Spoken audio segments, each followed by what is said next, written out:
നമസ്കാരം പ്രിയപ്പെട്ടവരെ, അവിട്ടം നക്ഷത്രക്കാരുടെ 8 അബദ്ധങ്ങൾ എന്നുള്ള ടൈറ്റിൽ കണ്ടിട്ടായിരിക്കും നിങ്ങൾ ഈ വീഡിയോ കാണാൻ വന്നിരിക്കുന്നത്. അവിട്ടം നക്ഷത്രക്കാരുടെ ഒരു പൊതു സ്വഭാവം വെച്ച് നോക്കുകയാണെങ്കിൽ അവർ ജീവിതത്തിൽ വളരെയധികം വിജയത്തെ കാക്ഷിക്കുന്നവരാണ്. അതിനു വേണ്ടിയിട്ടുള്ള ഒട്ടേറെ സമൃദ്ധമായ വഴികളെ തേടുന്നവരാണ്. സർവോപരി വളരെയധികം ഗുണവശങ്ങളുള്ളൊരു നക്ഷത്രമാണ് അവിട്ടം. കാര്യം അധ്വാനിച്ച് ശീലിക്കാനും അതുവഴി നേട്ടം ഉണ്ടാക്കാനും മറ്റുള്ളവരെ പിടിച്ചു പറിച്ചോ വഞ്ചിച്ചോ ഉണ്ടാക്കുന്ന ധനം തങ്ങൾക്ക് വേണ്ട എന്നൊക്കെ കരുതുന്ന ഒരു പ്രകൃതം ഇവർക്കുണ്ട്. അങ്ങനെയൊക്കെ നോക്കുമ്പം ഇവർ ജീവിത മൂല്യങ്ങളെ കൂടുതലായിട്ട് പരിഗണിക്കുന്നവരാണ്. പക്ഷേ ഇവരുടെ വ്യക്തി ജീവിതത്തിലേക്ക് നമ്മൾ കടന്നു ചെല്ലുമ്പോൾ ഇവർക്ക് ഒരുപാട് അബദ്ധങ്ങൾ സംഭവിക്കുന്നതായിട്ട് കണ്ടിട്ടുണ്ട്. അതും ഇവരുടെ ചില പ്രവർത്തനങ്ങളിലെ ചില പ്രവൃത്തിയിലെ വൈകല്യങ്ങൾ കൊണ്ടോ ഇവരുടെ ചില ബുദ്ധിമോശങ്ങളൊക്കെ കൊണ്ടാണ് സംഭവിക്കുന്നത്. അവിട്ടം നക്ഷത്രക്കാരുടെ പൊതുവായിട്ടുള്ള കാര്യങ്ങൾ, അവരുടെ ഗുണവശങ്ങൾ, അവരുടെ ദോഷവശങ്ങൾ, അവരെ തിരിച്ചടിക്കുന്ന കാര്യങ്ങൾ എന്നിവയെല്ലാം നമ്മൾ ഇതിനു മുമ്പ് പല വീഡിയോകളിലായിട്ട് ചർച്ച ചെയ്തിട്ടുണ്ട്. അതിനെ തുടർന്ന് വരുന്നതാണ് ഈ അവിട്ടം നക്ഷത്രക്കാരുടെ ജീവിതത്തിലുണ്ടാകുന്ന 8 അബദ്ധങ്ങൾ എന്നുള്ള കാര്യം. ഈ 8 അബദ്ധങ്ങൾ മാത്രമല്ല അവിട്ടം നക്ഷത്രക്കാർക്ക് വരാനുള്ളത്, മറ്റ് പല അബദ്ധങ്ങളും ഉണ്ടാവും. പക്ഷെ പൊതുവിൽ നമ്മളിത് പരിഗണിക്കുമ്പോൾ ഈ 8 അബദ്ധങ്ങൾക്ക് കൂടുതൽ പ്രാധാന്യമുണ്ട്. അതാണ്. അപ്പോൾ ചിലപ്പോൾ ഒരു ചോദ്യം വന്നേക്കാം, ഈ അവിട്ടം നക്ഷത്രക്കാർക്ക് മാത്രമായിട്ടാണ് ഈ 8 അബദ്ധങ്ങൾ വരാറുള്ളത്, മറ്റു നക്ഷത്രക്കാർക്ക് സ്വാഭാവികമായിട്ട് ഇത് വരാറില്ലേ? ഉണ്ടല്ലോ. ഒരു പൊതു സമൂഹത്തിൽ ജീവിക്കുന്ന മനുഷ്യരെ സംബന്ധിച്ചിടത്തോളം ഒരു നക്ഷത്രക്കാർക്ക് മാത്രമായിട്ടൊരു അബദ്ധം അല്ലെങ്കിൽ ഒരു നേട്ടം എന്നൊന്നുള്ള ഇല്ല കേട്ടോ. ഈ നക്ഷത്രക്കാരിൽ എല്ലാവർക്കും തന്നെ ഇത് ബാധകമാണ്. പക്ഷെ അവിട്ടം നക്ഷത്രക്കാർക്ക് ഞാൻ ഈ പറയാൻ പോകുന്ന കാര്യങ്ങൾ 90% മറ്റു നക്ഷത്രങ്ങൾക്ക് സ്വാഭാവികമായിട്ടും 10-20% അത് കാണും എന്നതേ ഉള്ളൂ. അവിട്ടം നക്ഷത്രക്കാർക്ക് 90%, അവിടെയാണ് നമ്മൾ നോട്ട് ചെയ്യേണ്ടത്. അതായത് 100 പേരെടുത്താൽ 10 പേർക്ക് ഒഴിച്ച് ബാക്കിയുള്ള എല്ലാവർക്കും ഇത് അനുഭവേദ്യമാകും എന്നുള്ളതാണ്. ഈ 10 പേരിൽ ഒരാളായി നിങ്ങൾ മാറാൻ വേണ്ടിയിട്ടാണ് ഇത്തരം കാര്യങ്ങൾ പറഞ്ഞു തരുന്നത്, ഈ അബദ്ധത്തിൽ ചെന്ന് ചാടാതിരിക്കാൻ വേണ്ടിയിട്ട്. അപ്പോൾ നമ്മൾ ഈ നല്ല കാര്യങ്ങൾ ജീവിതത്തിന് വേണ്ടി മേന്മ വരുത്തുന്ന, ജീവിതത്തെ ഒരു നല്ല ദിശാബോധം നൽകുന്ന ഒരു കാര്യത്തിലേക്ക് കടക്കുമ്പോൾ ചിലപ്പോൾ ഇച്ചിരി സമയമൊക്കെ ഞാനിത് പറഞ്ഞു തരാൻ വേണ്ടിയിട്ട് എടുത്തേക്കും. അപ്പോൾ ഈ റീൽസൊക്കെ കണ്ട് 1 മിനിറ്റ് കൊണ്ട് കാര്യങ്ങളെല്ലാം പറഞ്ഞു തീർക്കുന്ന ഒരു പ്രകൃത മൈൻഡ് സെറ്റിലേക്കൊക്കെ, ഒരു രോഗാവസ്ഥയിലേക്ക് നമ്മുടെ പലരും മാറിയിട്ടുണ്ട്. ക്ഷമയില്ലായ്മ. ആ ക്ഷമയില്ലായ്മയോടുകൂടി കേൾക്കാതിരിക്കുകയാണ് ദയവായിട്ട് അവർ കേൾക്കണ്ട. ജീവിതത്തെ ഗൗരവതരമായിട്ട് പരിഗണിക്കാനുള്ളവർ മാത്രം ഇത് മുന്നോട്ട് കാണുകയായിരിക്കും ശുഭം. കാര്യം അവർക്ക് വേണ്ടിയിട്ടാണ് നമ്മൾ ഈ കാര്യങ്ങൾ പറഞ്ഞു കൊടുക്കുക. മറ്റുള്ളവർക്ക് പറഞ്ഞു കൊടുത്തിട്ട് കാര്യമില്ല. അവർ ബഹളം വെച്ചുകൊണ്ടിരിക്കും, ഒന്ന് സ്പീഡിൽ പറഞ്ഞുകൂടെ എന്നൊക്കെ താഴെ ചോദിക്കും. എങ്ങനെയാണ് ജീവിതം അങ്ങോട്ട് മുന്നോട്ട് നീണ്ടു കിടക്കുകയാണ്. നിങ്ങളുടെ ജീവിതത്തെക്കുറിച്ച് പറയുമ്പം ദാ എന്ന് പറഞ്ഞ് തീരുമ്പം നിങ്ങളുടെ ജീവിതം മാറുന്നില്ല. നിങ്ങൾക്ക് അങ്ങനെ ജീവിച്ച് മരിച്ചാൽ മതിയെങ്കിൽ അങ്ങനെ ജീവിച്ചോളൂ. ഇത് ജീവിതത്തെ നല്ല ക്വാളിറ്റിയോടുകൂടി മുന്നോട്ട് നയിക്കാൻ വേണ്ടിയിട്ടുള്ളവർക്കുള്ള കാര്യങ്ങളാണ് ഈ പറയുന്നത് കേട്ടോ. നമ്മുടെ ചാനലിൽ അങ്ങനെ അതിനെക്കുറിച്ച് പറയുള്ളൂ.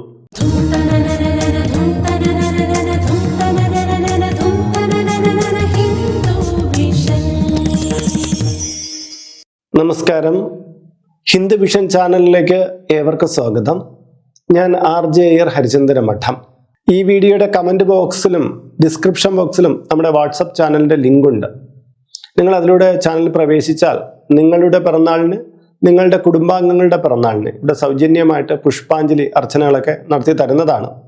മാത്രമല്ല ഹൈന്ദവ ആചാര സംബന്ധിയായിട്ടുള്ള ഒട്ടേറെ കാര്യങ്ങൾ എല്ലാ ദിവസവും രാവിലെ ചാനലിൽ അപ്ഡേറ്റ് ചെയ്ത് തരുന്നുണ്ട്. എന്ത് പ്രയോജനപ്രദമായിട്ടുള്ള കാര്യം എന്നറിയോ? പഞ്ചാംഗ സഹിതം നിങ്ങൾക്ക് നൽകുന്നത്. അതുകൂടി പ്രയോജനപ്പെടുത്താൻ ഈ ചാനൽ നിങ്ങൾ യൂസ് ചെയ്യുക. അപ്പോൾ അവിട്ടം നക്ഷത്രക്കാരുടെ ആദ്യത്തെ നെഗറ്റീവായിട്ടുള്ള അല്ലെങ്കിൽ അവർക്ക് അബദ്ധമായിട്ട് വരുന്ന കാര്യം പറഞ്ഞുതരാം. മറ്റുള്ളവരുടെ കീഴിൽ ഒതുങ്ങി നിൽക്കാനുള്ള മടി എന്നുള്ളതാണ്. അവിട്ടം നക്ഷത്രക്കാർ സ്വയം ഒന്ന് വിലയിരുത്തുക, അല്ലെങ്കിൽ മറ്റൊരാൾ നിങ്ങളുടെ കുടുംബത്തിലുണ്ടെങ്കിൽ നിങ്ങളൊന്ന് അവരെ ചിന്തിച്ചു നോക്കുക. അവിട്ടം നക്ഷത്രക്കാർക്ക് ഇച്ചിരി ദുരഭിമാനം കൂടുതലാണ്. അതായത് താൻ മറ്റുള്ള ഒരു ആളിൻ്റെ മുന്നിൽ തലകുലിക്കില്ല, അല്ലെങ്കിൽ മറ്റൊരാളുടെ മുന്നിൽ കീഴടങ്ങി ജീവിക്കില്ല എന്നൊക്കെ ഉള്ളൊരു താല്പര്യമുള്ളതാണ്. അതുകൊണ്ട് തന്നെ ഇവരുടെ ലൈഫിൽ ചില സംഘർഷങ്ങൾ ഇതേ ചൊല്ലി ഉണ്ടായി എന്നും വന്നേക്കാം. അങ്ങനെ എന്തിലെങ്കിലും ഒതുങ്ങിക്കൂടി തൻ്റെ ജീവിതത്തെ വാല്യൂ കുറയ്ക്കാൻ പലപ്പോഴും ഇവർക്ക് മനസാക്ഷി കിട്ടില്ല. അതിൽ നിന്ന് പിന്നെ അവർ പുറത്തേക്ക് ചാടിപ്പോണമെന്നൊക്കെ ചിന്തിക്കുന്ന ആൾക്കാരാണ്. ഇത് ഒരു തരത്തിൽ പറഞ്ഞാൽ മറ്റൊരാളുടെ മുന്നിൽ തൻ്റെ സ്വാതന്ത്ര്യത്തെ ബലകഴിപ്പിച്ച് ജീവിക്കുന്നത്, താല്പര്യമില്ലാതെ എന്നൊക്കെ പറയുന്നത് ഒരു ധീരമായിട്ടുള്ള പ്രവൃത്തിയായിട്ട് പൊതുവിൽ നമുക്ക് തോന്നുമെങ്കിലും ഇവർക്ക് പറ്റിപ്പോകുന്നത് ഇവിടെയെങ്ങുമല്ല. അബദ്ധമായിട്ട് പിണയുന്നത് തൊഴിൽ മേഖലകളിലാണ്. ഒരു തൊഴിൽ മേഖലയിൽ ഒരു പ്രത്യേകതരം ഒരു ക്ലാസിഫിക്കേഷൻസ് ഉണ്ട്. നമ്മുടെ ഒരു നിലയിലായിരിക്കും, അടുത്ത തൊട്ട് മുകളിലുള്ള ആൾക്കാർ കാണും, കീഴ്പോട്ടുള്ള ആൾക്കാർ കാണും. ഇങ്ങനെ ഒരു സംവിധാനമായിരിക്കും ഒരു തൊഴിൽ മേഖലയിലും. അപ്പം നമ്മുടെ മുകളിലുള്ള ആൾ, ബോസ് എന്ന് പറയുന്ന ഒരാളായിരിക്കും. അയാൾക്ക് നമ്മളെ നിയന്ത്രിക്കാനൊക്കെ ഉള്ള അവകാശം ഉണ്ടായിരിക്കും. അപ്പോൾ ഈ അവിട്ട നക്ഷത്രക്കാർ പലപ്പോഴും തൊഴിൽ മേഖലയിലൊക്കെ നന്നായിട്ട് ശോഭിക്കുന്നവരാണെങ്കിലും ഒരാൾ തന്നെ നിയന്ത്രിക്കുക അല്ലെങ്കിൽ തന്നോട് ചില കാര്യങ്ങൾ കൽപ്പിക്കുക, ഇതൊന്നും അത്രയ്ക്ക് ഇഷ്ടപ്പെട്ടു എന്ന് വരില്ല. അതിന് ഇത്ര ഹയറിലുള്ള ആളായാലും ശരി. ആദ്യകാലങ്ങളിലൊക്കെ ഇവർ ക്ഷമിക്കുമെങ്കിൽ ഇവരുടെ ഉള്ളിൽ വളരെയധികം സംഘർഷം ഉണ്ടായി വരും ഇതേ ചൊല്ലി. അതുകൊണ്ട് തന്നെ ചിലപ്പോൾ ഇവർ പൊട്ടിത്തെറിച്ച് സംസാരിക്കാനോ അല്ലെങ്കിൽ ആ തൊഴിൽ എത്ര നല്ല ജോലിയായാലും ശരി അത് ക്വിറ്റ് ചെയ്തിട്ട് അത് മതിയാക്കിയിട്ട് പുറത്തേക്ക് പോകാനോ അല്ലെങ്കിൽ അവരുടെ ഈ അമിതമായ സ്വാതന്ത്ര്യമെടുപ്പ് കാരണം നമ്മുടെ മേലുദ്യോഗസ്ഥരൊക്കെ നമുക്ക് പണിഷ്മെൻറ്റുകൾ നൽകാനോ നമ്മളെ തൊഴിലിൽ നിന്ന് പറഞ്ഞു വിടാനൊക്കെയുള്ള സാധ്യതയുണ്ട്. അതുകൊണ്ട് തന്നെ തൊഴിലിൽ ഇവർക്ക് ഉറച്ച സ്ഥിതി കിട്ടാതെ വരികയും പലപ്പോഴും തൊഴിൽ സംഘർഷങ്ങൾ നേരിടുന്നതായിട്ടൊക്കെ കാണുന്നുണ്ട്. പലപ്പോഴും അവർ പറയും, ഇല്ല ഞാനൊന്നും ചെയ്തിട്ടില്ല, എൻ്റെ ചുറ്റുപാടുകളുള്ളവർ അല്ലെങ്കിൽ എൻ്റെ ബോസായിട്ട് നിൽക്കുന്ന ആളാണ് എന്നെ ഉപദ്രവിക്കുന്നത്, ഞാൻ അങ്ങനെ മോശമായിട്ട് പെരുമാറുന്നില്ല എന്നൊക്കെ ഇവർ പറയും. കുറച്ച് ശതമാനമൊക്കെ ശരി തന്നെയാണ്, അങ്ങനെ ചിലയിടത്തൊക്കെ ഉണ്ടാകാറുണ്ടെങ്കിലും ബഹുഭൂരിപക്ഷം ഇടങ്ങളിലും ഇവരുടെ ഒന്നിലേക്ക് താഴ്ന്നു കൊടുക്കാനുള്ള മനസ്ഥിതി ഇല്ലായ്മ കൊണ്ട് ഇവർ സ്വയം ഈ സംഘർഷങ്ങളെ ക്ഷണിച്ചു വരുത്തുന്നതായിരിക്കും. ഇങ്ങനെ ക്ഷണിച്ചു വരുത്തുന്ന സംഘർഷങ്ങൾ പിന്നെ അവിടെ തുടരാൻ ഇവരെ അനുവദിക്കാതിരിക്കുകയും എന്ത് തരം തൊഴിൽ മേഖലയിലും ഇവർക്ക് അതൃപ്തി അനുഭവപ്പെടുകയും ഒടുവിൽ ഒന്നുകിൽ സ്വയം പഴിച്ച് അവിടെ കഴിയും, ആ തൊഴിൽ മേഖല പിടിച്ചേക്കും. പക്ഷെ അപ്പോഴത്തേക്ക് ഇവരുടെ മനസ്സ് വല്ലാതെ കലുഷിതമാകും. അല്ലെങ്കിൽ ആ തൊഴിൽ കളഞ്ഞിട്ട് പുറത്തേക്ക് പോകും. അത് ഇവരുടെ ജീവിതത്തെ പ്രതികൂലമായി ബാധിക്കും.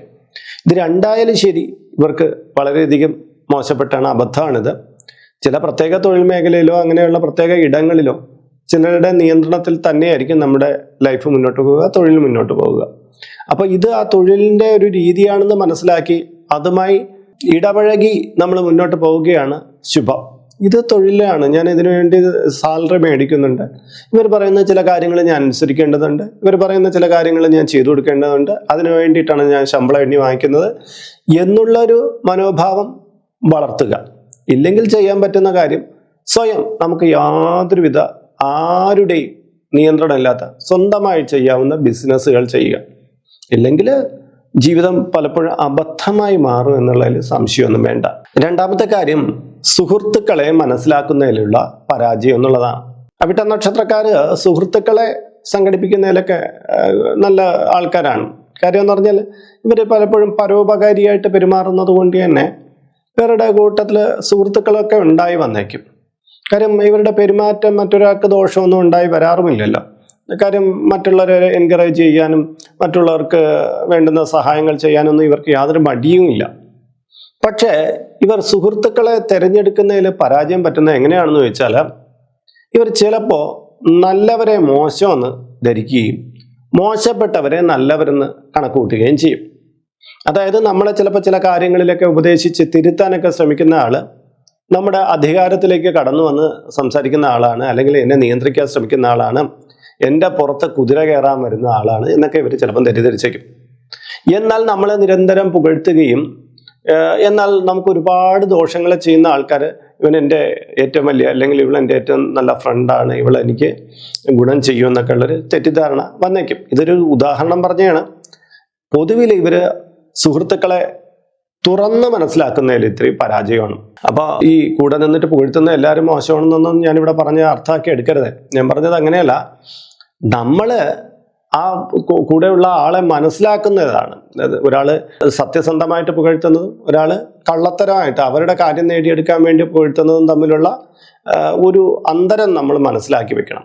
അതുകൊണ്ട് തന്നെ സൗഹൃദങ്ങളെ ഇടയ്ക്കിടയ്ക്ക് ചില പരീക്ഷണ വിധേയമാക്കുന്നത് നല്ലതായിരിക്കും. നമ്മൾ ഈ നിൽക്കുന്ന ആൾ ഇങ്ങനെ പറഞ്ഞ എന്തായിരിക്കും, ഇതിൻ്റെ ഗുണങ്ങൾ എന്താണ്, ദോഷങ്ങൾ, ഇയാൾ ഇത് പറഞ്ഞാൽ ഇയാളെ നേട്ടം എന്താണെന്നൊക്കെ ഒരു സാമാന്യ ചിന്ത നമ്മൾ ചില കാര്യങ്ങളിൽ കൊടുക്കണം. ഇല്ലെങ്കിൽ നല്ലവരെ നമ്മൾ ചിലപ്പം തെറ്റിദ്ധരിക്കാനും മോശപ്പെട്ടവരെ സ്വീകാര്യരാക്കാനും കാരണമാകും. ഈ മോശപ്പെട്ടവരെ സ്വീകാര്യരാക്കുമ്പോൾ എന്താണ് പറ്റുന്നത്, നമ്മുടെ ജീവിതം ഒരു വഴിവിട്ട രീതിയിൽ പോകും. നല്ലവരെ നമ്മൾ പിണക്കി വിടുമ്പോൾ എന്താണ് പറ്റേണ്ടത്? നല്ല ക്വാളിറ്റിയായി മാറേണ്ടുന്ന ജീവിതം വഴിപിഴച്ചു പോകും. ഇങ്ങനെ രണ്ട് കാര്യം അവിടെ സംഭവിക്കാറുണ്ട്. അപ്പം ഇത് നമ്മൾ കണ്ടറിയണം. നല്ല സുഹൃത്തുക്കളെ നമ്മളിലേക്ക് ചേർത്ത് നിർത്താനും മോശപ്പെട്ടവരെ ഒന്ന് അകറ്റി നിർത്താനുമുള്ള ഒരു മനോഭാവം നമ്മൾ സൃഷ്ടിച്ചെടുക്കാൻ കുറച്ച് നിരീക്ഷണ ബുദ്ധി കാണിക്കണം എന്നുള്ളതിൽ യാതൊരു സംശയവും വേണ്ട. മൂന്നാമത്തെ കാര്യത്തിലേക്ക് കടക്കും മുമ്പ് ഇതിൻ്റെ കീഴെ കമൻറ്റ് ബോക്സിൽ നിങ്ങളുടെ പേര്, നിങ്ങളുടെ വയസ്സ്, നിങ്ങളുടെ നക്ഷത്രം ഇവ രേഖപ്പെടുത്തിയാൽ ഇവിടെ നടക്കുന്ന ചില പൂജാ പ്രാർത്ഥനകളിൽ നിങ്ങളെ ഉൾക്കൊള്ളിക്കാൻ കഴിയുന്നതാണ്. അത് പ്രയോജനപ്പെടുത്തുക. ഇത് ഒരു മാസത്തേക്കായിരിക്കും നിങ്ങൾക്ക് വേണ്ടി ചെയ്തു തരുന്നത്. കൂടുതലായിട്ട് നിങ്ങൾക്ക് ആവശ്യമുണ്ടെങ്കിൽ ഈ വീഡിയോകൾ തുടർച്ചയായിട്ട് നമ്മൾ അപ്ലോഡ് ചെയ്യുമല്ലോ, അതിൻ്റെ എല്ലാം കീഴെ ഒന്ന് ഈ പ്രകാരം ചെയ്താൽ മതി. നിങ്ങളെ അതിൽ ജോയിൻ ചെയ്യിച്ചോളാം കേട്ടോ. മൂന്നാമത്തെ കാര്യം അവസരങ്ങളെ കാണാതെ പോകുന്നത് എന്നുള്ളതാണ്. പറന്നുപോകും പക്ഷിയെ തിരികെ പിടിച്ചിടാം, കാലമോ പോവുകിൽ പോയി കരുതി ജോലി ചെയ്യുക നാം എന്നൊരു പദ്യശകലം നിങ്ങൾ കേട്ടിട്ടുണ്ടാവും. അതായത് ആകാശത്തൂടെ ഒരു പക്ഷി പറന്നുപോയാൽ അത് പോട്ടെ എന്ന് വയ്ക്കാം, എപ്പോഴെങ്കിലും നമുക്ക് ആ പക്ഷിയെ പിടിക്കാനുള്ള ഒരു അവസരം വന്നേക്കും. പക്ഷേ കാലമാണ് ഇങ്ങനെ പറന്നു പോകുന്നതെങ്കിൽ അത് പോയി, അത് ആ കാലത്തിന് നമുക്കൊരിക്കലും തിരിച്ചു പിടിക്കാൻ പറ്റുകയില്ല എന്നാണ് ഈ ശ്ലോകത്തിലൂടെ അത് പറയുന്നത്. എപ്പോഴും നമ്മൾ കാലത്തെ മുൻനിർത്തി വേണം ഓരോ കാര്യങ്ങൾ ചെയ്തു തീർക്കേണ്ടത്. ഇവിടെ അവിട്ട നക്ഷത്രക്കാർക്ക് പറ്റിപ്പോകുന്ന കാര്യം എന്താണ്? ഇവർ തങ്ങളുടെ മുന്നിലുള്ള അവസരങ്ങളെ തിരിച്ചറിയാൻ വളരെ വൈകും. അല്ലെങ്കിൽ മുന്നിലുള്ള ഒരു അവസരം വന്നു ചേർന്നാൽ അതിനെ സംശയിച്ചുകൊണ്ട് നിൽക്കും. ഇങ്ങനെ നിൽക്കുന്നത് കാരണം ഈ അവസരങ്ങൾ കാണാൻ വൈകിയാലും സംശയിച്ചു നിന്നാലും ഫലം എന്താണ്? നമുക്ക് നേട്ടം ഉണ്ടാക്കാൻ പറ്റുകയില്ല എന്നുള്ളതാണ്. അതിന് നമ്മളെപ്പോഴും എന്താണ്? ജാഗരൂകരായിട്ട് ഇരിക്കുക എന്നുള്ളതാണ്. നമ്മുടെ മുന്നിൽ വരുന്ന ഓരോ അവസരത്തെ കണ്ടെത്തുകയും നമ്മൾ കണ്ടറിഞ്ഞില്ലെങ്കിൽ അതിനെ തേടി ചെല്ലുകയും ചെയ്യുകയാണ് പ്രധാനം. അവസരങ്ങളെ സൃഷ്ടിച്ചെടുക്കുന്നവർ മഹാന്മാരാണെന്നാണ് പറയുന്നത്. അപ്പം നമ്മുടെ മുന്നിൽ ചില കാര്യങ്ങൾ വരുമ്പോൾ ഒരു ആപ്ലിക്കേഷൻ അയക്കണമെന്ന് പറയാം, നാളെ ആവട്ടെ അല്ലെ മറ്റന്നാളാവട്ടെ എന്ന് പറഞ്ഞിരിക്കുന്നത് ഇപ്പോഴും വന്ന അവസരങ്ങൾ, അതായത് ഒരു ആപ്ലിക്കേഷൻ അയക്കാനുണ്ടെങ്കിൽ, ഒരു ജോലിക്ക് വേണ്ടിയിട്ട് അയക്കാനുണ്ടെങ്കിൽ ഇപ്പോഴേ അയക്കണം. ഇനി വേറെ എവിടെയെങ്കിലും ഉണ്ടോ? നമ്മുടെ മുന്നിൽ അങ്ങനെ അവസരം വന്നിട്ടില്ല, വേറെ എവിടെയെങ്കിലും ഉണ്ടോ എന്ന് നമ്മൾ അന്വേഷിച്ചു പോകണം. ഇത് ഞാനൊരു ഉദാഹരണം പറഞ്ഞാണ്. ഇങ്ങനെ നമ്മൾ അവസരങ്ങളെ തിരഞ്ഞുകൊണ്ടിരുന്നു കഴിഞ്ഞാൽ നമുക്ക് ജീവിതത്തിൽ നേട്ടം ഉണ്ടാക്കാൻ പറ്റും. പക്ഷേ എല്ലാം നമ്മുടെ മുന്നിൽ വന്നണഞ്ഞിട്ട് നമുക്ക് എന്തെങ്കിലും ചെയ്യാമെന്ന് വിചാരിച്ചിരുന്ന ഒരുപാട് പ്രശ്നങ്ങളുണ്ട്. ഇത് അവിട്ട നക്ഷത്രക്കാർക്ക് മാത്രമല്ല, ലോകത്തിലുള്ള ഓരോ മനുഷ്യനും വേണ്ടുന്ന കാര്യമാണ്. പക്ഷെ അവിട്ട നക്ഷത്രക്കാർക്ക് ഇങ്ങനെ ഒരു പ്രശ്നമുണ്ട്. അവർ തങ്ങളുടെ അവസരത്തിന് വേണ്ടി വെയിറ്റ് ചെയ്ത് കാര്യങ്ങളിങ്ങനെ അടുത്തെത്തിയാലും ഇങ്ങനെ സംശയിച്ചുകൊണ്ടിരിക്കും. ഇവർക്ക് അതുകൊണ്ട് ഒരു നേട്ടം ഉണ്ടാവാറില്ല. ജീവിതത്തിൽ കുറേ കാലം കഴിയുമ്പോഴും ഇവർ ഇങ്ങനെ അന്വേഷണവും സംശയമായിട്ടൊക്കെ ഇരിക്കുന്നതാണ്. ജീവിതം വൃഥാവിലായി പോകാൻ പിന്നെ വേറെ കാര്യമൊന്നും വേണ്ടല്ലോ. അതുകൊണ്ടാണ് ഇത് പറയുന്നത്. നാലാമത്തെ കാര്യം പണം കൈകാര്യം ചെയ്യുന്നതിലുള്ള ലാഘവത്വം എന്നുള്ളതാണ്. അതെ, അവിട്ട നക്ഷത്രക്കാരെ സംബന്ധിച്ചിടത്തോളം പണം എന്ന് പറയുന്നതിന് അവർ ഒരു വാല്യൂ കൊടുത്തിട്ടുണ്ട്. പക്ഷെ അതിനപ്പുറത്തേക്ക് പോകുമ്പോൾ ഇവർക്ക് ഈ വെട്ടിപ്പിടിച്ചെടുക്കണമെന്നോ മറ്റുള്ള ആൾക്കാരെ പോലെ ഒരു ആക്രാന്തമൊന്നും ഇവർ വെച്ച് പുലർത്തില്ല. പണം വേണം, ജീവിക്കാൻ വേണം എന്നുള്ളതിന് ഒരു രീതിയിലാണ്. അതുകൊണ്ട് പണം സമ്പാദിക്കാനൊക്കെ ഇവർ ശ്രമിക്കാറൊക്കെ ഉണ്ട്. പക്ഷെ അതിനൊരു ലിമിറ്റൊക്കെ വെച്ച് സമാധാനത്തോടു കൂടി മുന്നോട്ട് പോകാനാണ് പലർക്കും താല്പര്യം. ഇതിലൊക്കെ വിട്ടേക്കുന്ന 1-2 പേര് കാണുമല്ലോ, അത്രേ ഉള്ളൂ. പക്ഷെ ഇവിടെ ഇതിൽ പറ്റിപ്പോകുന്നത് ഇവരിങ്ങനെ ഏൺ ചെയ്തെടുക്കുന്ന, അതായത് അവർ അധ്വാനിച്ച് ഉണ്ടാക്കുന്ന പണത്തെ ഇവർ വിനിമയം ചെയ്യുമ്പോഴും അവരതിനെ ഇൻവെസ്റ്റ്മെന്റ് ചെയ്യുമ്പോഴും ചില പിടിപ്പുകേടുകൾ സംഭവിക്കാറുണ്ട്. ഏറെക്കാലമായിട്ട് അധ്വാനിച്ച് വെച്ചിരിക്കുന്ന കാശ് കൃത്യമായ രീതിയിൽ സേവ് ചെയ്തിട്ട് എവിടെയെങ്കിലും ഇച്ചിരി നേട്ടത്തിന് വേണ്ടിയിട്ട് നിക്ഷേപിക്കുമ്പോൾ അത് തെറ്റായിട്ടുള്ള നിക്ഷേപമായി മാറുകയും കയ്യിലിരിക്കുന്ന കാശെല്ലാം ഏതെങ്കിലും ആൾക്കാർ അടിച്ചുകൊണ്ട് പോകുന്ന ഒരുപാട് സംഭവങ്ങൾ ഇവർക്ക് ഉണ്ടായി വരും. അതുകൊണ്ട് തന്നെ എപ്പോഴും നമ്മുടെ കയ്യിലിരിക്കുന്ന കാശെന്ന് പറഞ്ഞാൽ കടൽ പോലുള്ളതൊന്നല്ല. നമ്മൾ ചെലവഴിച്ചു കഴിഞ്ഞാൽ പെട്ടെന്ന് തീർന്നു പോകുന്നതാണ് എന്നുള്ളൊരു ബോധം നമ്മുടെ ഉള്ളിലുണ്ടാവണം. അതുകൊണ്ട് തന്നെ കിട്ടുന്ന കാശ്, ഈ കാലത്തിനൊരു കാര്യമുണ്ട്. നമുക്ക് കുറേ കാലം കാശൊക്കെ ഇങ്ങോട്ട് തരാനുള്ളൊരു കാലം ഉണ്ടാവും, പിന്നെ തിരിച്ചെടുക്കാനുള്ള ഒരു കാലം ഉണ്ടാവും. അല്ലെങ്കിൽ കുറേ കാലം നമ്മുടെ കയ്യിൽ നിന്ന് തിരിച്ചെടുക്കും, പിന്നീട് കുറേ കാലം കഴിയുമ്പോൾ നമുക്ക് തരാൻ തുടങ്ങും. ഇങ്ങനെ 2 തരത്തിലാണ് മനുഷ്യരുടെ ജീവിതം പൊയ്ക്കൊണ്ടിരിക്കുന്നത്. അപ്പോൾ ഇതിൽ നമ്മുടെ ഒരു അവസരം നമുക്ക് ഏൺ ചെയ്യാൻ പറ്റുന്ന, നമുക്ക് സമ്പാദിക്കാൻ പറ്റുന്ന കാലഘട്ടത്തിൽ കിട്ടുന്ന കാശിനെ സേവ് ചെയ്യുകയും അതിനെ മൾട്ടിപ്പിൾ ചെയ്യുക, അതിനെ കൂടുതലായിട്ട് ഇൻവെസ്റ്റ് ചെയ്ത് അല്ലെങ്കിൽ ബിസിനസ് ചെയ്ത് എന്താണെന്ന് വെച്ചാൽ നേട്ടം ഉണ്ടാക്കാവുന്ന രീതിയിലേക്ക് പോവുകയാണ് പൊതുവിൽ മനുഷ്യൻ ചെയ്യുന്നത്. പക്ഷേ നമ്മൾ അങ്ങനെ തിരഞ്ഞെടുക്കുന്ന പാതകൾ കറക്റ്റായിരിക്കണം. ഇല്ലെങ്കിൽ എന്ത് പറ്റും?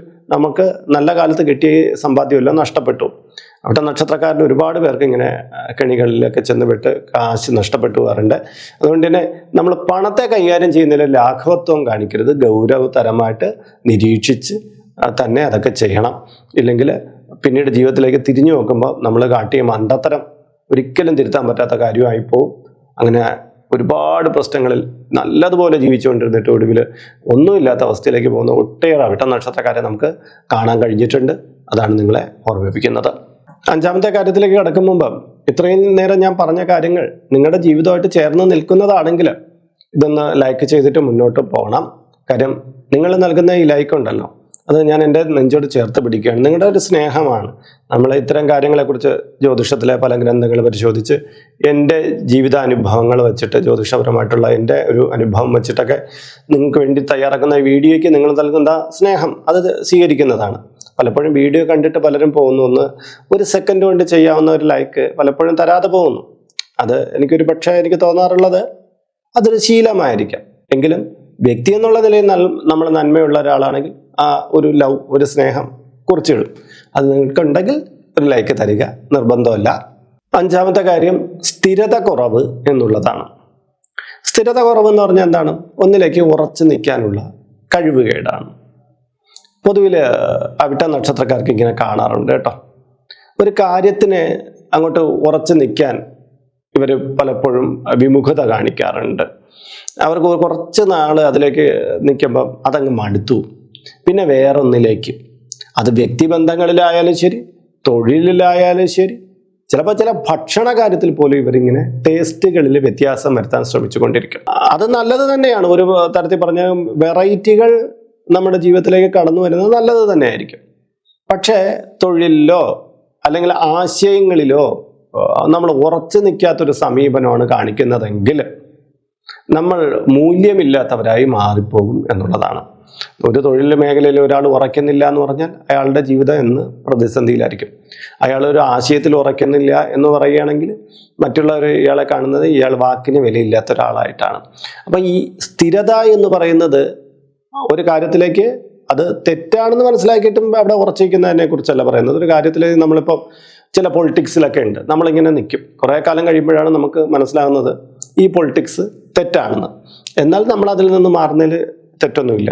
ചിലർ എൻ്റെ അപ്പൂപ്പന്മാർ ഈ പാർട്ടിയിലാണ്, അതുകൊണ്ട് ഞാൻ ഈ പാർട്ടിയിൽ തന്നെ കണ്ടിന്യൂ ചെയ്യും. അതല്ല, അത് ജീവിതത്തിൽ എടുക്കേണ്ട ഒരു കാര്യവുമില്ല. നമുക്ക് ശരിയെന്നുള്ള കാര്യത്തിൽ നമ്മൾ ഉറച്ചിരിക്കുക എന്നുള്ളതാണ്. തെറ്റാണെന്നുണ്ട് അതിൽ നിന്ന് മാറുക. ഇവിടെ ആ ഒരു രീതിയിലാണ് നിങ്ങൾ മാറുന്നതെങ്കിൽ അത് നല്ലതെന്ന് പറയാം. പക്ഷേ അതല്ല, നമുക്ക് ഒരു ഇൻട്രസ്റ്റ് നഷ്ടപ്പെട്ടു പോകുന്ന ഒരു അവസ്ഥയാണ് നിങ്ങൾ അനുഭവിക്കുന്നതെങ്കിൽ അത് നല്ലതല്ല. കാര്യം അങ്ങനെ ചാഞ്ചാടി പോയിക്കൊണ്ടിരുന്നാൽ നമ്മുടെ ജീവിതത്തിന് ഒരു ഉലച്ചിലായിരിക്കും എപ്പോഴും. അത് നമുക്ക് കുറേ കാലത്തിന് ശേഷം നമ്മളെടുത്ത തീരുമാനങ്ങൾ തെറ്റായിപ്പോയെന്നും അങ്ങനെ ഒരു ടെൻഷൻ നമുക്കുണ്ടായി വരുന്നതിന് ഏറ്റവും വലിയ കാരണമായി ഭവിക്കുമെന്നുള്ളതിൽ സംശയം വേണ്ട. ആറാമത്തെ കാര്യത്തിലേക്ക് വരുമ്പം ഒരാളെ പെട്ടെന്ന് ശത്രുവാക്കുന്ന കാര്യത്തെക്കുറിച്ചാണ് പറയാനുള്ളത്. അതെ, ഈ അവിട്ട നക്ഷത്രക്കാർ പെട്ടെന്ന് ഒരു ഷോർട്ട് ടെമ്പറിൻ്റെ ആൾക്കാരായിരിക്കും. ചില കാര്യങ്ങളിൽ അവർക്ക് അപ്പോൾ തോന്നുന്ന കാര്യങ്ങളൊക്കെ വിളിച്ച് പറഞ്ഞ് അങ്ങ് ഒരു മുന്നിൽ നിൽക്കുന്ന ഒരാളെ പെട്ടെന്ന് അങ്ങ് ശത്രുവാക്കും. ജീവിതത്തിൽ ഒട്ടേറെ ഗുണം ചെയ്തിട്ടുള്ളൊരു വ്യക്തിയുടെ അടുത്തായിരിക്കും ചിലപ്പോൾ ഇങ്ങനെയൊക്കെ വിളിച്ച് പറയുന്നത്. ചിലപ്പോൾ പറയുന്ന വാക്കുകളിൽ നന്ദികേടും കൂടെ ഉണ്ടായിരിക്കും. അപ്പോഴത്തെ ഒരു തോന്നലിൽ പറയുന്നതായിരിക്കും. ഈ പറയുന്ന വാക്കുകളുടെ അർത്ഥം പോലും ചിലപ്പോൾ ചിന്തിച്ചു എന്ന് വരില്ല. പക്ഷേ നിങ്ങളുടെ ജീവിതത്തിൽ എത്ര രൂപ കൊടുത്താലും തിരികെ കിട്ടാത്തൊരു പുണ്യത്തെ ആയിരിക്കും നിങ്ങളിങ്ങനെ നിങ്ങളുടെ ഒരു ഫ്രസ്ട്രേഷൻ തീർക്കാൻ വേണ്ടി നിങ്ങൾ മോശപ്പെട്ട പദങ്ങളൊക്കെ പറഞ്ഞ് ആട്ടിയകറ്റുന്നത്. ഐശ്വര്യത്തെ മാറ്റി വിടുമെന്നൊക്കെ പറയില്ലേ, അന്നേരം നിങ്ങൾക്ക് തോന്നുന്നത് ഇത് വളരെ മോശപ്പെട്ട ഒരാളാണ് നമ്മൾ ജീവിതത്തിൽ നിന്ന് മാറ്റിക്കളഞ്ഞു എന്ന്.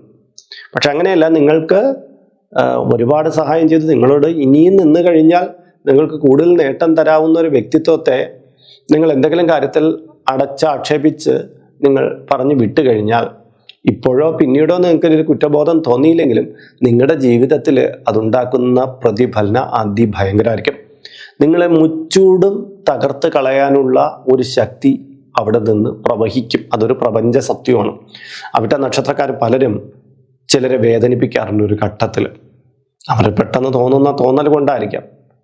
ഏറെ കാലത്തിന് ശേഷമായിരിക്കും അതിൻ്റെ കുറ്റബോധം ഇവരുടെ ഉള്ളിലേക്ക് വരുന്നത്. ചിലത്തിൽ വന്നൊന്നും വരില്ല, പക്ഷേ ഇതിൻ്റെ ഒരു തിരിച്ചടി ഇവരുടെ ജീവിതത്തിൽ എവിടെയെങ്കിലുമൊക്കെ പ്രതിഫലിക്കുന്നതായിട്ട് കാണും. ദയവ് ഇത് നന്ദി കെട്ട വാക്കുകൾ നമ്മുടെ ഭാഗത്തു നിന്നും ഉണ്ടാവരുത്. ഒരാളുടെ അടുത്ത് നമുക്ക് ചിലപ്പം ദേഷ്യം ഉണ്ടാവാം, വളരെ പൊറുക്കാൻ വയ്യാത്ത ചില കാര്യങ്ങളുണ്ടാവാം. പക്ഷെ അയാൾ നമുക്ക് സേവനം ചെയ്തിട്ടുണ്ടെങ്കിൽ നമ്മൾ നന്ദി കെട്ട വാക്ക് പറയരുത്. വേണമെങ്കിൽ അകന്നൊക്കെ നിൽക്കാം, അതിലൊന്നും തെറ്റില്ല. പക്ഷെ നന്ദി കേടെന്ന് പറയുന്ന കാര്യം നമ്മളിൽ നിന്നും ഉണ്ടാകാതിരിക്കും നമ്മളെപ്പോഴും ശ്രദ്ധിക്കണം. അതില്ലെങ്കിൽ ആ പ്രപഞ്ചത്തിൻ്റെ ഒരു നീതിയുണ്ട്, അത് നമ്മളെ വേട്ടയാടി തുടങ്ങും, മറക്കാതിരിക്കുക. ഏഴാമത്തെ കാര്യം, കഴിച്ചിട്ട് ഇറക്കാനും വയ്യ, മധുരിച്ചിട്ട് തുപ്പാനും വയ്യ. ഈ ഒരു ചൊല്ല് നിങ്ങൾ കേട്ടിട്ടുണ്ടല്ലോ. ഒരു വസ്തുവിനെ നമുക്ക് ആവശ്യമുണ്ട്, എന്നാൽ അത് കൊണ്ടു നടക്കാനും പാട് എന്നുള്ള ഒരു രീതിയാണ്. പൊതുവിൽ വ്യക്തിബന്ധങ്ങളിലാണ് അവിട്ട നക്ഷത്രക്കാർക്ക് ഈ ഒരു കാര്യം വന്നുകൂടുന്നത്. ചില വ്യക്തികൾ മോശമാണെന്നറിയാം, പക്ഷേ അവരെ ഇല്ലാതെ നമുക്ക് പറ്റുകയില്ല. ഇങ്ങനൊരു അവസ്ഥ പലപ്പോഴും അവിട്ട നക്ഷത്രക്കാരിൽ ഉണ്ടായി വരാറുണ്ട്. അപ്പോൾ അത് നമ്മളൊന്ന് ശ്രദ്ധിക്കേണ്ട കാര്യം, ഒരു വ്യക്തി മോശമാണ്, നമ്മുടെ നാളെ അടിവേര് അത് ഇളക്കി കളയുന്ന ഒരു പ്രകൃതി അയാളിലുണ്ടെങ്കിൽ, അത് സ്വർണം കായ്ക്കുന്ന മരമായാലും ഉരയ്ക്ക് ചായഞ്ഞു കഴിഞ്ഞാൽ മുറിക്കണമെന്നുള്ളൊരു പ്രമാണത്തെയാണ് നമ്മളിവിടെ എടുക്കേണ്ടത്. അങ്ങനെയുള്ള ബന്ധങ്ങളിൽ നിന്ന്, ടോക്സിക് ആയിട്ടുള്ള റിലേഷൻഷിപ്പുകളിൽ നിന്ന് നമ്മൾ മാറി നിൽക്കുക നിവൃത്തിയുള്ളൂ. ഹ്രസ്വകാലത്തേക്ക് അത് കുറച്ച് മധുരമൊക്കെ തന്നേക്കും, പക്ഷെ നമ്മുടെ ജീവിതത്തെ മൊത്തത്തിൽ അത് ഇല്ലാതാക്കി. അങ്ങനെ ചില മോശപ്പെട്ട ബന്ധങ്ങളിലൊക്കെ ചെന്ന് ചാടിയിട്ട് പ്രശ്നങ്ങളിലായിപ്പോയി അവിട്ട നക്ഷത്രക്കാരുണ്ട്. അതുകൊണ്ട് അങ്ങനെ ഒരു ബന്ധത്തിലേക്ക് നമ്മൾ തുടക്കം കുറിക്കുന്നതിന് മുമ്പ് തന്നെ നമ്മൾ വാണിംഗ് സിഗ്നൽ അവിടെ കൊടുത്തോളാം തലച്ചോറിലുള്ള കാര്യം. ഇത് ഞാൻ പോകുന്ന പാത ശരിയില്ല, ഇതിലൂടെ പോയാൽ എന്നെന്നായാലും എനിക്ക് പ്രശ്നം തന്നെയായിരിക്കും. അതുകൊണ്ട് ഒന്ന് ശ്രദ്ധിക്കണമെന്നുള്ളത് വാണിംഗ് കൊടുത്തു കഴിഞ്ഞാൽ പിന്നെ നമ്മൾ ആ വഴിക്ക് പോവില്ല, ബുദ്ധിയുള്ള ഒരാളും പോവില്ല. അങ്ങനെ നമ്മൾ ട്യൂൺ ചെയ്തൊക്കെ മാറ്റണം എന്ന് പറയേണ്ടതുണ്ട്. അങ്ങനെ ഒരുപാട് നല്ല വ്യക്തിത്വങ്ങളുണ്ട്, ഒരു തരത്തിലുള്ള മോശപ്രവണതകളിലേക്ക് ചെന്ന് ചാടാത്ത ഒട്ടേറെ അവിട്ട നക്ഷത്രക്കാരുണ്ട്. അതിലൊരാൾ തന്നെയായിരിക്കും നിങ്ങൾ. പക്ഷേ ഇങ്ങനെയുള്ള സാഹചര്യങ്ങൾ നമ്മുടെ മുന്നിലേക്ക് വന്നു ചേരും, അതിനെ കരുതലോട് കൂടിയിരിക്കുക. എട്ടാമത്തെ കാര്യത്തിലേക്ക് വരുമ്പം ആരോഗ്യ കാര്യങ്ങളിലെ വിട്ടുവീഴ്ചകൾ എന്നുള്ളതാണ്. അവിട്ട നക്ഷത്രക്കാർ ശ്രദ്ധിക്കേണ്ട കാര്യമാണേ. ഇവർ ആരോഗ്യ സംരക്ഷണത്തിനൊക്കെ വലിയ പ്രാധാന്യം കൊടുക്കുന്നവരാണ്. പക്ഷേ ചില സമയങ്ങളിൽ ഇവർക്ക് ചില മൂഢമായ വിശ്വാസങ്ങളുണ്ട്.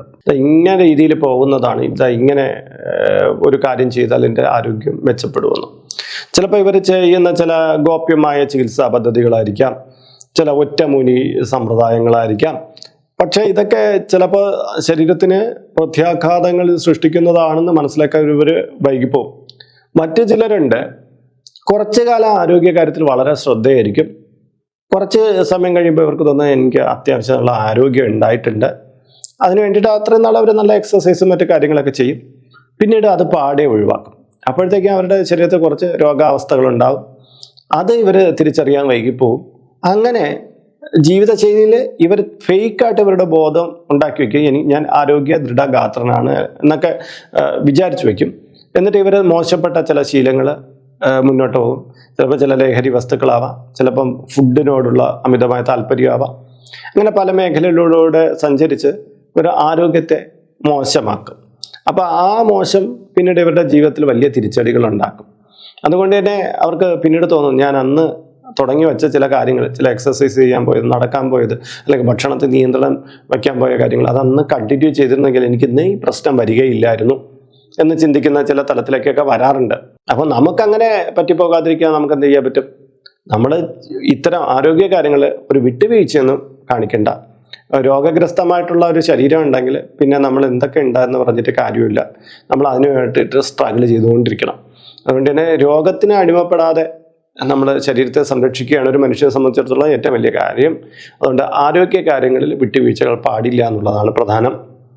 അപ്പോൾ അവിട്ട നക്ഷത്രക്കാരെ, നിങ്ങളുടെ ജീവിതത്തിൽ കടന്നു വന്നേക്കാവുന്ന 8 തരം അബദ്ധങ്ങളെ കുറിച്ചാണ് ഇവിടെ പ്രതിപാദിച്ചത്. ഇത് 8 നിങ്ങളുടെ ജീവിതത്തിൽ ഉണ്ടാകണമെന്ന് യാതൊരു നിർബന്ധമില്ല.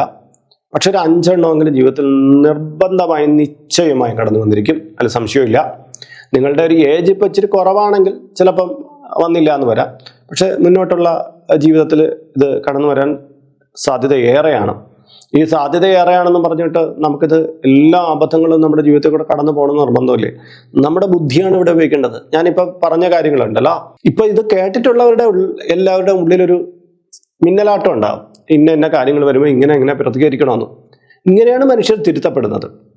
ഇനി ഇത് കേട്ടുകൊണ്ടിരിക്കുന്ന എല്ലാവരും ഇത്തരം അബദ്ധങ്ങളിലേക്ക് ചെന്ന് ചാടുമെന്ന് ഞാൻ പ്രതീക്ഷിക്കുന്നില്ല. ഈ അബദ്ധങ്ങളെല്ലാം മറികടക്കാൻ ഇവരുടെ മനസ്സ് ഇപ്പോൾ തന്നെ പാകമായി കാണും. ഇതാണ് തിരിച്ചറിവ്. ഈ സത്സംഗം എന്ന് പറയുന്നത്. നമ്മൾ സത്സംഗത്തിന് പോകുന്നു എന്ന് പറഞ്ഞാൽ എന്താണ്? ഒരാളുമായിട്ട് നല്ല വ്യക്തിത്വമായിട്ട് ഇങ്ങനെ കാര്യങ്ങൾ ഇടപഴകുമ്പോൾ നമ്മുടെ ഉള്ളിലുള്ള നെഗറ്റീവായിട്ടുള്ള കാര്യങ്ങൾ മാറിപ്പോകും. പിന്നെ ഇതെല്ലാം കേട്ടറിഞ്ഞു വെച്ചിട്ട് വീട്ടിൽ ചെന്ന് അബദ്ധത്തിൽ ചാടാൻ നിൽക്കുന്ന ആൾ മൂഢത്വം കൊണ്ട് അടിമപ്പെട്ടു പോയി. അവരെ പിന്നെ തിരുത്താനൊന്നും പറ്റില്ല. ഇതിൽ നിന്ന് വഴിമാറി നടക്കാൻ നമ്മൾ മാത്രം വിചാരിച്ചാൽ മതി. ഇതിനു വേണ്ടിയിട്ട് പൂജ ചെയ്യേണ്ട, പുഷ്പാഞ്ജലി ചെയ്യേണ്ട, ഒന്നും ചെയ്യേണ്ട. ഇത് നമ്മൾ വിചാരിച്ചാൽ മാറ്റാവുന്ന ശീലങ്ങളാണ്. അപ്പം നമ്മളെ ബുദ്ധിയെ ഒന്ന് പരിവപ്പെടുത്തുക, പ്രവൃത്തികളെ ഒന്ന് മേന്മയാക്കുക എന്നുള്ളതാണ്. അപ്പോൾ ഇന്നത്തെ വീഡിയോ ഇവിടെ പൂർണ്ണമാവുകയാണ്. ഇതിൽ കാണുന്നത് എൻ്റെ വാട്സപ്പ് നമ്പറാണ്. ജ്യോതിഷ സംബന്ധമായതും പൂജാ സംബന്ധമായതുമായ അപ്പോയിൻമെൻറ്റിനാണ് ഇത് നൽകിയിരിക്കുന്നത്. നേരിട്ട് വിളിച്ചു കഴിഞ്ഞാൽ കിട്ടുകയില്ല. നിങ്ങളുടെ പേര്, നിങ്ങളുടെ സ്ഥലം, അതായത് ഇപ്പോൾ നിങ്ങൾ താമസിക്കുന്ന സ്ഥലം ഏതാണോ അത് രേഖപ്പെടുത്തി വാട്സപ്പിലൂടെ മെസ്സേജ് ചെയ്യുക. അപ്പോൾ അഡ്മിൻ ഒരു മാർഗ്ഗനിർദ്ദേശം നൽകുന്നതാണ്. ആ മാർഗ്ഗനിർദ്ദേശം അനുസരിച്ച് അപ്പോയിൻമെൻ്റ് എടുത്തിട്ട് വിളിക്കാവുന്നതാണ്. അപ്പോൾ മറ്റൊരു വീഡിയോയിൽ മറ്റൊരു വിശേഷവുമായി വീണ്ടും കണ്ടുമുട്ടും വരെ എല്ലാവർക്കും നമസ്കാരം. നിങ്ങളുടെ സ്വന്തം RJ അയ്യർ ഹരിചന്ദന മഠം. നമസ്തേ.